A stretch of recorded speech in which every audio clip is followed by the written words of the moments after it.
നമസ്കാരം.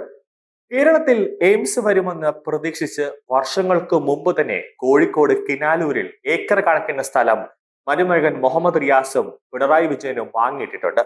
എയിംസിനായി ആ സ്ഥലം കേന്ദ്രം ഏറ്റെടുത്താൽ കോടാനുകോടികളാണ് അവർക്ക് കിട്ടാൻ പോകുന്നത്. ഈ ഉടായ്പ കേന്ദ്രത്തിന് അറിയില്ല എന്നാണ് പിണറായി വിജയന്റെയും മരുമകൻ മുഹമ്മദ് റിയാസിന്റെയും ധാരണ. കേന്ദ്രം ഇന്റലിജൻസ് പിന്നെ എന്തിനാണ് ദില്ലിയിൽ ഇരിക്കുന്നത്? മിനിമം 3 മുതൽ 4 സ്ഥലങ്ങളെങ്കിലും എയിംസിനായി കാണിക്കണമെന്നാണ് ചട്ടം. പക്ഷെ കേരളം എപ്പോഴും ഒറ്റ സ്ഥലം മാത്രം കാണിച്ചു കൊണ്ടിരിക്കുന്നു. ഈ കളിയൊക്കെ അറിയാവുന്നത് കൊണ്ടാണ് സുരേഷ് ഗോപി ആലപ്പുഴയും തൃശൂരും ഒക്കെ സ്ഥലം ഏറ്റെടുത്താൽ എയിംസ് കിട്ടുമെന്നൊക്കെ പിണറായി വിജയനോട് പറഞ്ഞു കൊടുക്കുന്നത്. എന്നിട്ട് പിണറായിക്ക് കാര്യം മനസ്സിലായില്ല. വ്യാപാര കരാറിൽ മസിൽ പിടിച്ചു നിന്ന ട്രംപിനെ വരെ കൊമ്പ് കുതിച്ച മോദിയാണ് രാജ്യം ഭരിക്കുന്നത്. പിന്നെയാണ് മരുമോന്റെ കാര്യം. മര്യാദയ്ക്ക് വഴി വന്നാൽ എയിംസ് കിട്ടും, അല്ലെങ്കിൽ വരാൻ താമസിക്കും. കളി കേന്ദ്രത്തിനോട് വേണ്ട എന്നേ പിണറായി വിജയനോട് പറയാനുള്ളൂ. ഒരു സംസ്ഥാനത്ത് എയിംസ് എവിടെ വേണമെന്ന് തീരുമാനിക്കപ്പെടുന്നത് എങ്ങനെയാണ്? എന്താണ് അതിന്റെ നിയമവശങ്ങൾ? എയിംസ് സ്ഥാപിക്കുന്നതിന് വേണ്ടിയുള്ള വ്യവസ്ഥകൾ ആദ്യത്തെ 4 പാരഗ്രാഫുകളിലാണ് എയിംസിന്റെ സൈറ്റിനെ പറ്റി പറയുന്നത്.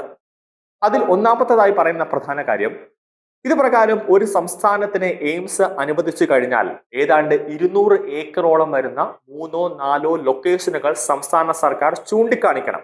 അത് പല ജില്ലകളിലായി, അല്ലെങ്കിൽ ഒരു ജില്ലയിൽ തന്നെ പല ലൊക്കേഷനുകൾ കാണിക്കണം. കൃത്യമായി 200 ഏക്കർ തന്നെ വേണമെന്ന് നിർബന്ധമില്ല. അതിനുശേഷം കേന്ദ്ര ആരോഗ്യ കുടുംബക്ഷേമ മന്ത്രാലയം ആ സ്ഥലങ്ങളിൽ നിന്നും ഉചിതമായത് തിരഞ്ഞെടുക്കാനുള്ള നടപടികളിലേക്ക് കടക്കണം. രണ്ടാമത്തത്, നീതി ആയോഗുമായി ചേർന്ന് നിശ്ചയിച്ചിട്ടുള്ള മാനദണ്ഡങ്ങൾ സ്ഥലം തീരുമാനിക്കുന്നതിന് ഒരു ചർച്ച നടത്തി ആ ചർച്ച അവർ പാലിക്കണം.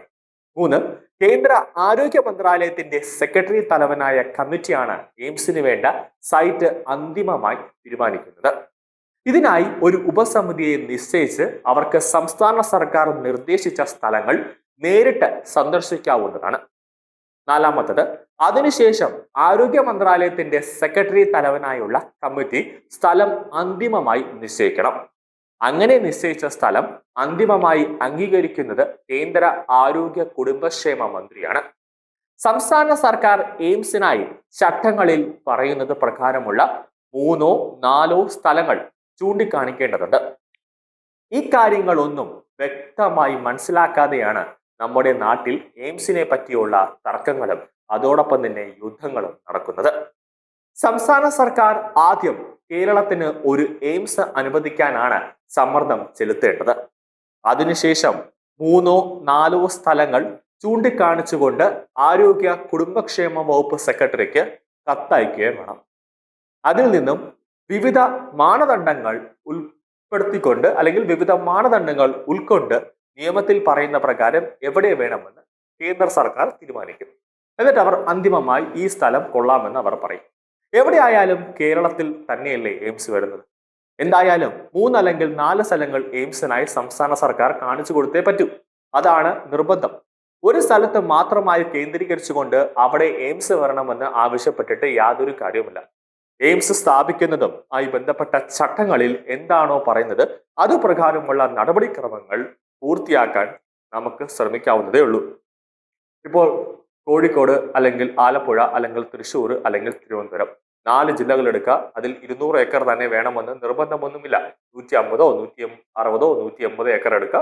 ഈ 4 ജില്ലകളിൽ പിന്നെ സ്ഥലങ്ങൾ നമ്മൾ കണ്ടുവച്ചിട്ടുണ്ടെന്ന് ലെറ്റർ കേന്ദ്രത്തിന് കൊടുത്താൽ വിത്തിൻ 1 മാസത്തിനകം കേന്ദ്രം തിരിച്ചൊരു മറുപടി തന്നെ തരും. അത് ഒന്നും വയ്ക്കാതെ കോഴിക്കോട് അവിടെ മാത്രം എയിംസ് വേണമെന്ന് പിണറായി വിജയനും മരുമകനും കൂടെ ഇങ്ങനെ ശാഠ്യം പിടിച്ച്, അല്ലെങ്കിൽ അത് കോഴിക്കോടിനെ ഇങ്ങനെ കെട്ടിപ്പിടിച്ചുകൊണ്ടിരുന്നാൽ കേന്ദ്രത്തിന് വേറെ പണി നോക്കി കേന്ദ്രം പോകും. അപ്പോൾ കേന്ദ്രം പറയുന്ന കാര്യം അക്ഷരം പ്രതി അനുസരിച്ചാൽ കേരളത്തിന് എയിംസ് കിട്ടും.